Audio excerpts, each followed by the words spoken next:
Coming off a fabulous weekend of sports. You had the Masters, you had football, there are NBA rumors. So much to get to on a Monday morning, and we are going to dive right in with what was perhaps the play of the weekend. We're in Arizona, Cards and Bills, one of the wildest finishes you'll see. Cards down 4-time, winding down Kyler Murray, heaving up a prayer, the Hail Mary to the end zone, and somehow DeAndre Hopkins in the middle of 1, 2, 3 Buffalo receivers makes the absolutely incredible catch. That's the ball game. Best finish I've seen all year. Here is yesterday's clear-cut hero, DeAndre Hopkins, after pulling off that amazing catch. You know, in basketball terminology, that's what they call this. You know, when somebody get dunked on. But it was on 3 people. Yeah, it was, you know, they were in position. It was just a better catch by I. I've never played receiver, so I don't even, you know, I'm thinking like, you know, he's got to run down there. That's a 50-yard trot down there, you know, and then he's got to post up with 3 dudes that are NFL athletes. I don't know. I don't know. It's that's a tough catch. It's tough. Cardinals stealing that one from Buffalo, and the accolades poured in as expected. LeBron chiming in with wow, wow, wow, hop, DeAndre Hopkins.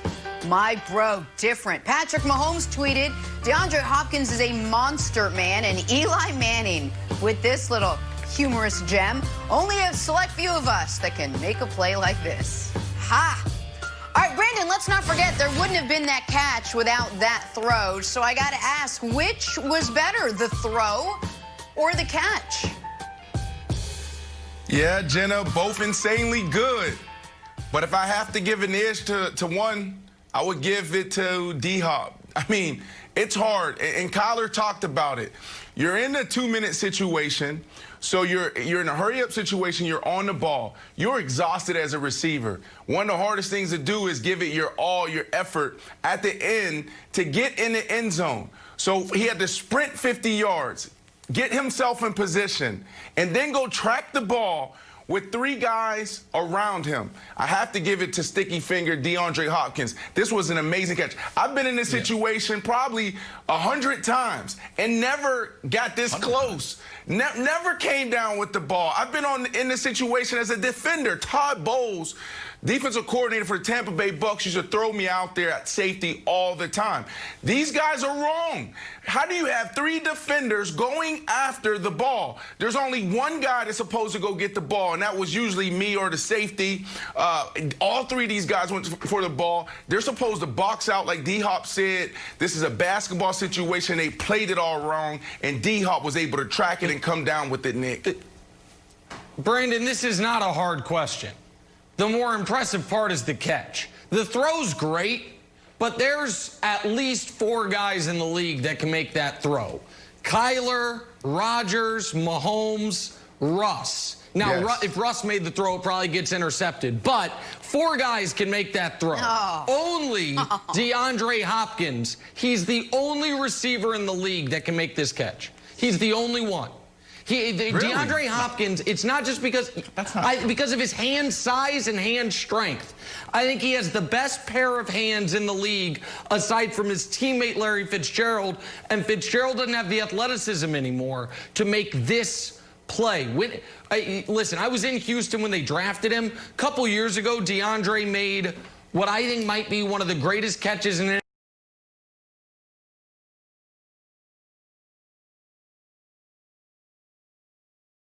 this play.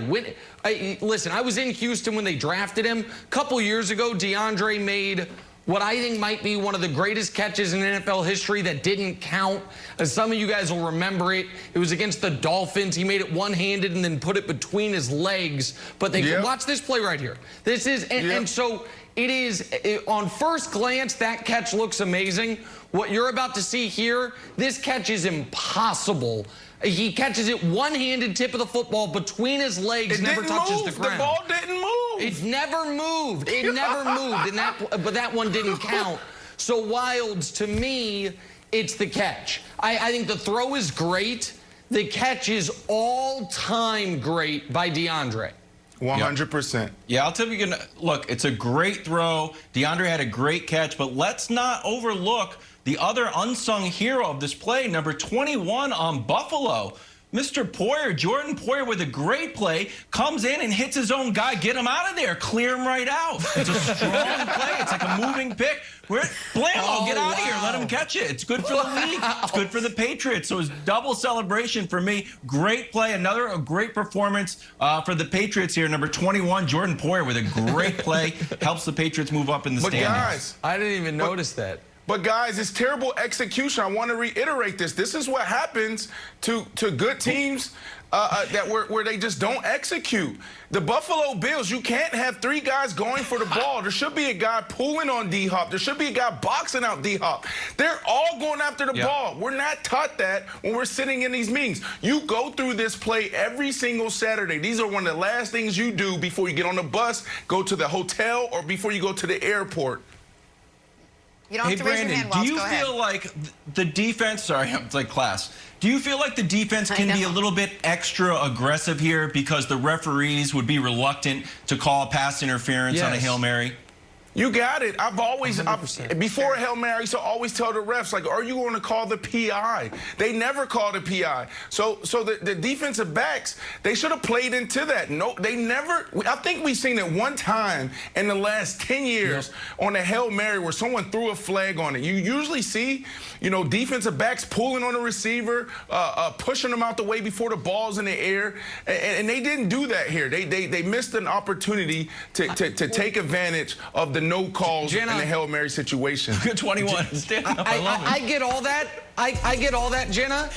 But I actually think that was a pretty good. I don't think the defense was terrible. I think it's an amazing play by D-Hop. But I think it's an amazing play by Hopkins, Jenna.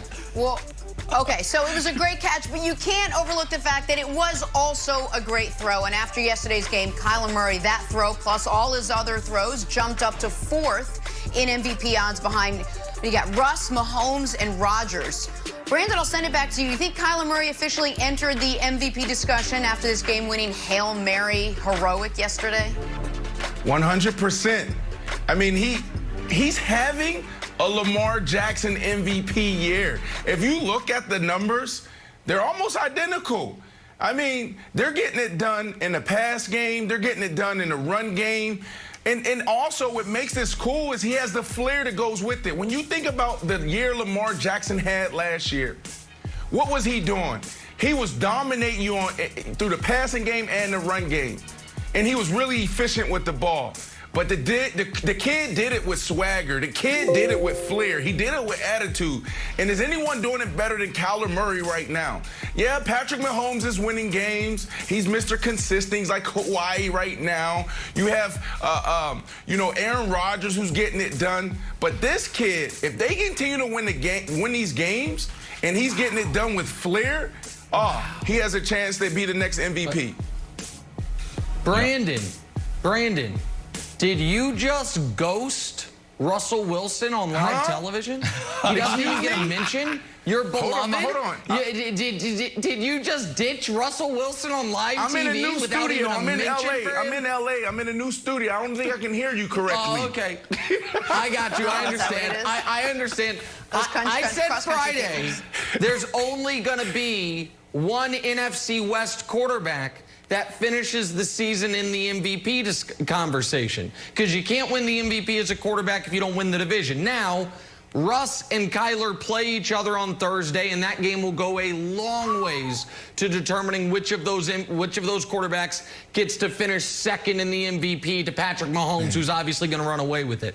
But just like I think it was too early 4 weeks in to anoint Russ the MVP, it's too early 9 weeks in to say Kyler is just totally dispatched of Russ. But what is true is while the Cardinals behind Kyler have scored 30 in 5 straight games and won 4 of 5. Meanwhile, Seattle has lost 3 of 4, and Russ has been, and I poke at Russ jokingly, but Russ has been turning the ball over at an alarming rate. 10 turnovers in their last 4 games as the team's gone 1-3. So right now, I think it's Mahomes, Rodgers, Kyler, Russ. That's how I would slot the 4 as we sit here today. I buy that. Yeah, I think Kyler's in the club, but like Patrick Mahomes is in VIP. Like, he still can be in the club. You're like, oh man, he's got bottle service up there. I got 3 good Kyler stats for you. 1, the Cardinals are first in total offense. No one talks about it. We just think it's the Seahawks and the Kansas City. It's not. Now it's the Cardinals.